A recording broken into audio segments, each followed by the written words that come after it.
and welcome to 5 Minutes in the Shed. So this kind of weekend, I'm a bit stuck really. I've got loads of little bits and bobs I need to do, loads of bits and bobs I've been doing, but I can't finish putting the engine together because I'm waiting for some bits. So I'll give you an update on where we are with some various parts. Right then, clutch update. So you saw me messing about with the cush drive rubbers and everything in my clutch.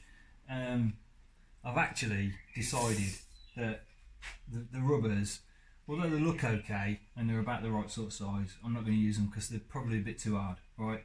And for the sake of a tenner, I've got a new set on order, so I'm waiting for those, right? So I can't put it together yet because I'm waiting for the rubbers. So there's the old rubbers, we don't need those.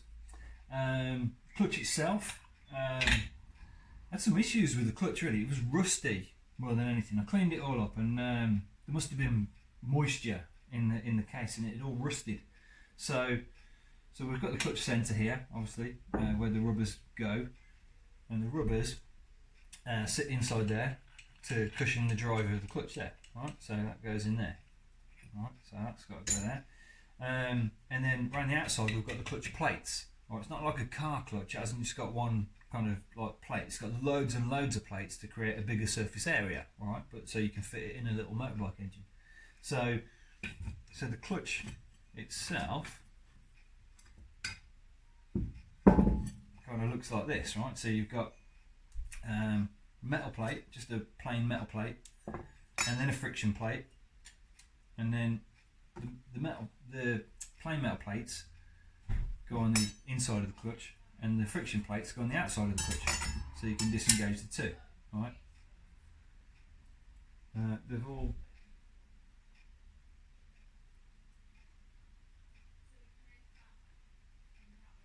got kids coming.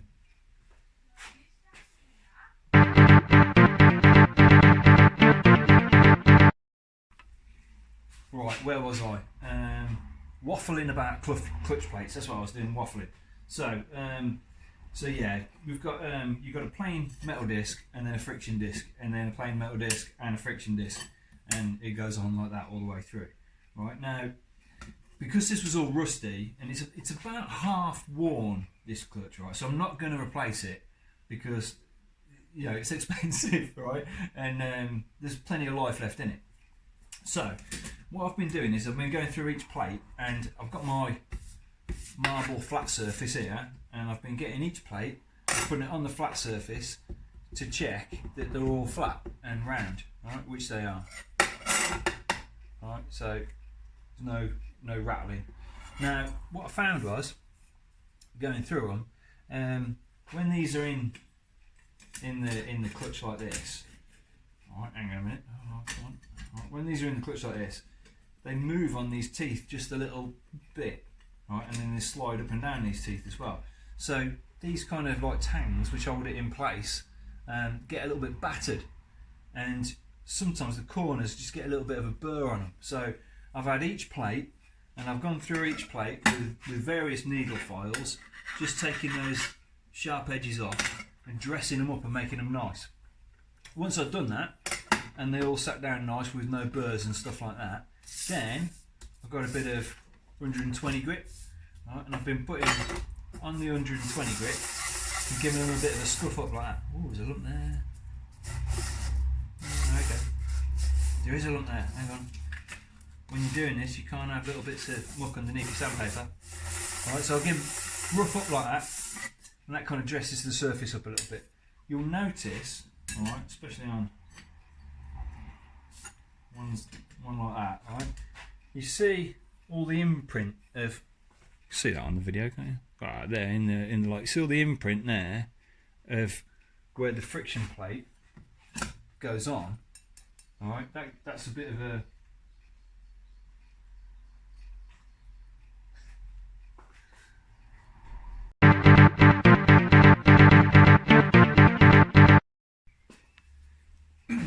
Right, yeah, so I'm popular today.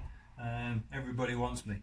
So, what was I doing? Waffling about the clutch plates. So, yeah, the imprint of these friction pads on these discs, right, it's because these were wet and they've sat there and they've kind of like etched etched a kind of imprint on the discs. So I've cleaned them off the best I can.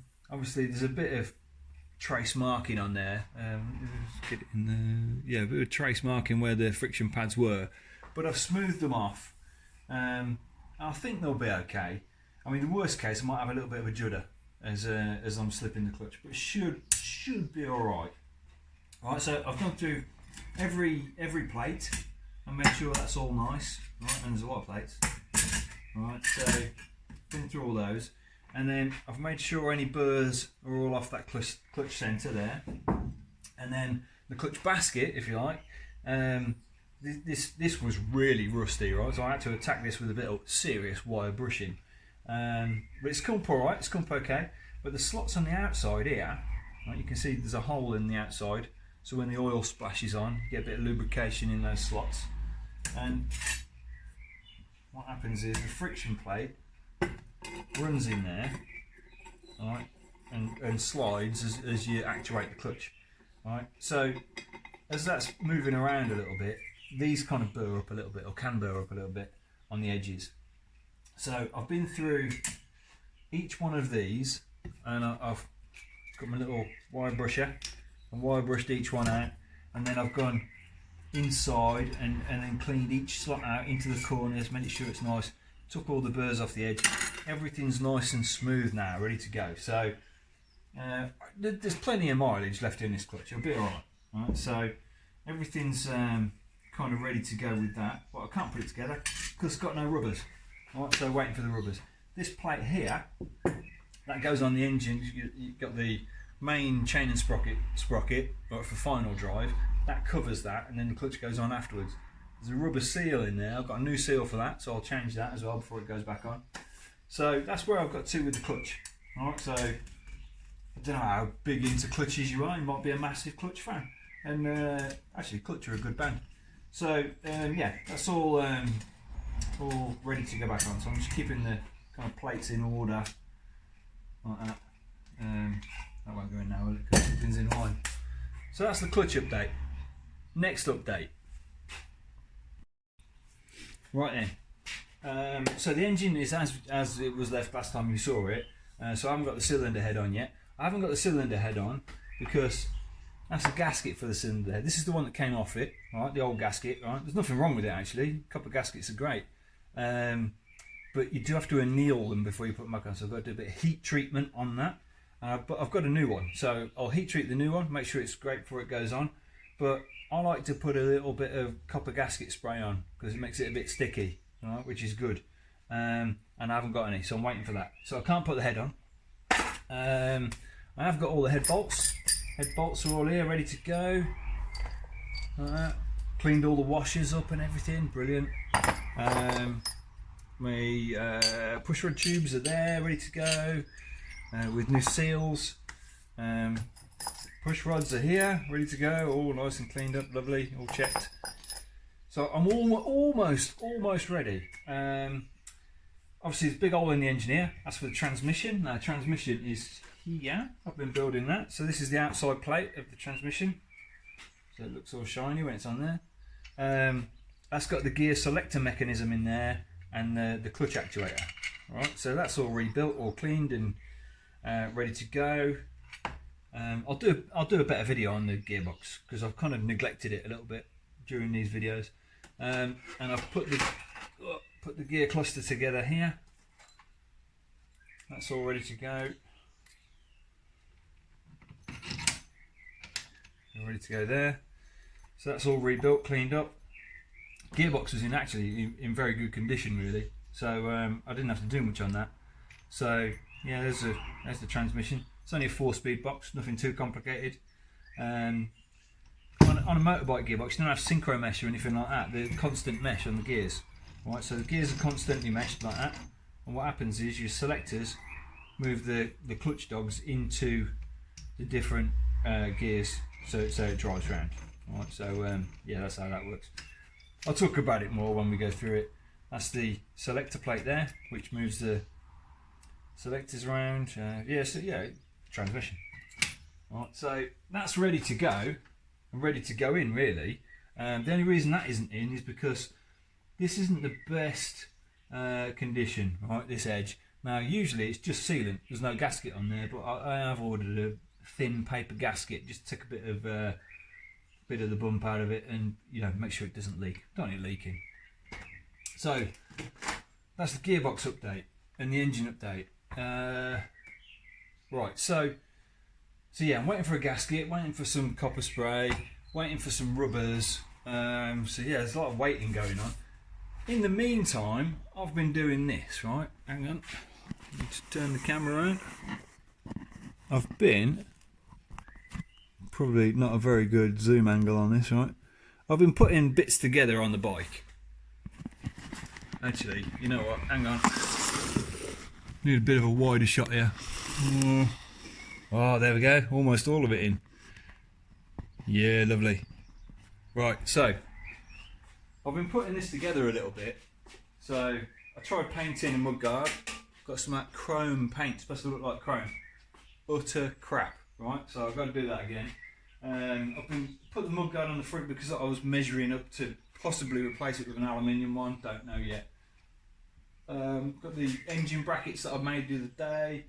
Everything's cleaned up, ready to go. Everything's loosely bolted together, or nothing's tight. And the reason is because this is kind of a dry build. It's all got to come apart again. And the reason it's got to come apart is because this is the oil tank here, right? There and there and there. So I want to make absolutely sure that the oil tank is completely clean before I put oil in it, right? What I don't want to do is build the bike, then find out this is full of crap, and then, you know, it's a bit heavy to shake about then. So what I need to do is completely tear this down now and take it outside and clean my tank out, because that's something I should have done a long time ago. So that's what we're going to do now.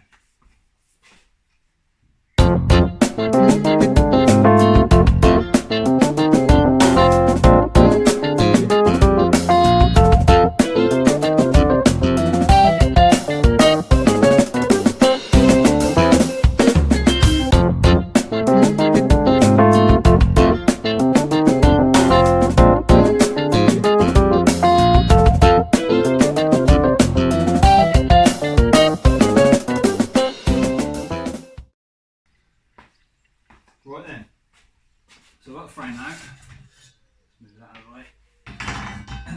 Frame's out, a bit lighter now without all the stuff on. To be honest, it'd be lighter without the shock absorbers and swinging arm on, but I ain't taking the swinging arm out again. So, I need to put something in the tank to wash it all out. What I've done is I've bunged up all the ends with the same bungs that I used for when I was powder coating it. Alright, so it's all sealed up now. And there's the dipstick. A bit oily look actually. There's actually a splash of oil in there somewhere. Right, so I'm going to put some gunk in it. Hopefully it doesn't just run straight out the bottom. That'd be embarrassing, wouldn't it?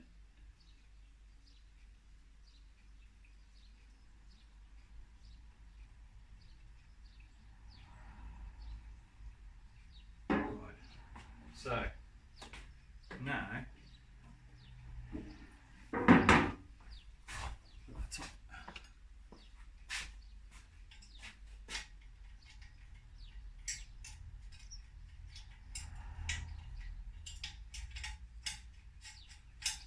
we go.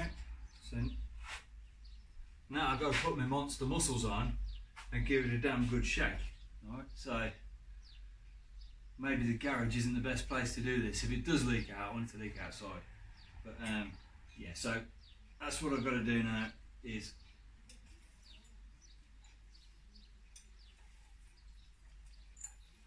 yeah, I can hear it. So I need to take it outside, give it a damn good shaking. I'll be back.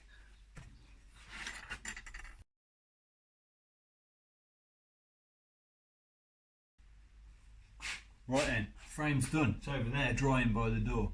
Got the pressure washer in it, blew it all out, fantastic. Legs compressed there, it's all good, all pretty clean. Now, I want to put it back on my lift obviously to build it back up again. And it holds on by the side stand. Now the side stand has a side stand spring on it. Now it's very difficult to put the side stand spring on with the spring in the down position. So I'm going to put it on now before I put it on the on the lift. So then I could put it in the retracted position and then fold it down, and the spring's there. It's all good and ready. Now this is the Kickstand Spring. It's a pretty strong spring actually, and the way you put it on, I have got a hook actually with a T handle that you can stretch it. But you have to hold it so tight, and the bike's so tight to pull it, it's a bit of a nightmare, and then it fires off, you know. So I've measured it, and to hook it over the end of the side stand, it needs to be 30mm longer than it is now, right? So I measured 30mm, right, and what I've got here is a bunch of washers. Alright, so I'll measure those now. That's about 30mm worth of washers. Now what you have to do is extend this by that amount. Right? So you start at one end or in the middle, don't really matter where you start, to be honest. I just said that because it sounded like Blue Peter. Right, so what you do is you bend the spring over. Probably need another pair of hands for this. Oh, for goodness sake. Right. Bend the spring like that. These are really fat washers. Let's try a thin one. Bend the spring over like that, and you put a washer in. Like that. Now that is that much longer than it was before. So I've got to carry on now and put more in. So if I bend it the other way, put another one in. You get the gist, right? You get where I'm going with it. Right, so keep doing that. Like that, and you keep adding washers in until all the washers are in. Then when it's long enough, right, with all the washers stuck in it, or you can use pennies or something like that, right? When it's long enough, you slip it on, and then you get some pliers and you pull them all out, and then it shrinks to length, and then your spring's on. How cool is that? I'll show you when I've put it on.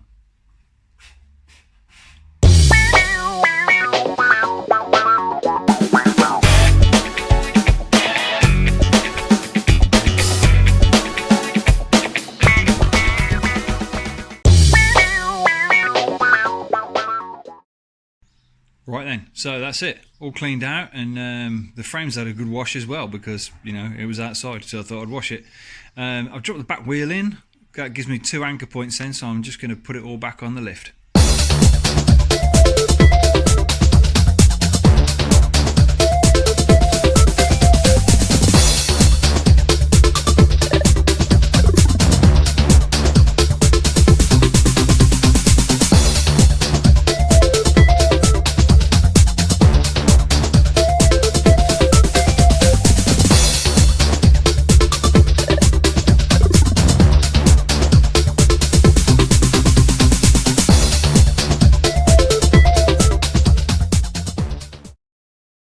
Right, so frame's all clean, cleaned all the oil tank out and everything should be good to go now. It's very difficult to see inside the oil tubes, and I'm not keen on this oil and frame. I like to see inside the tank. Anyway, it's all done. Got the kickstand on with the spring as we did with the washer thing there. So it's all on the lift. I had a bit of a problem putting it on the lift, right? And the problem is the clamp. If I angle down a little bit, the clamp where the side stand goes here. This 17mm, this M8 10 stripped, so now it doesn't work. So yeah, I've had to put a G clamp on it. It'll do for now though. So yeah, that'll be it for today. Thanks for watching.